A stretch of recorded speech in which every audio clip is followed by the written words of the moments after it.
Hui, Schwiegermutter!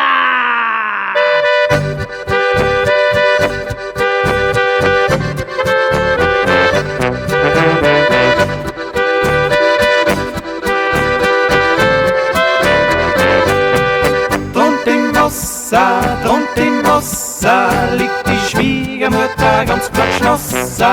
Reißt es aus, sonst verstopft sie den Kanal. Von der Donau bis ans Meer gibt es keine Fischlein mehr. Bleibt es Viech noch länger drin, wären die Haifischer noch hin. Und von Hamburg bis ans Meer gibt es keine Karpfen mehr. Das Gebiet ist alles verseicht, weil das Lühr da schleicht. Rund im Wossa schwimmt die Schwiegermutter ganz platschnossa. Reißt es aus, sonst verstopft sie den Kanal.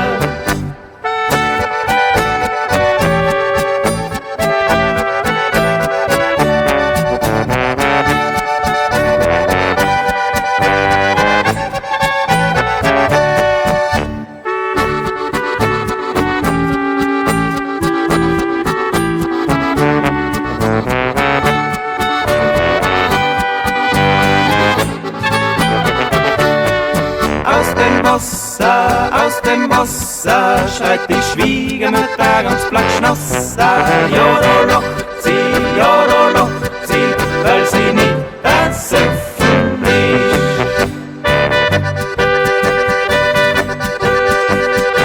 Schwiegermutter! Jodoloch sie, weil sie nicht ersöffen ist. Weil sie nicht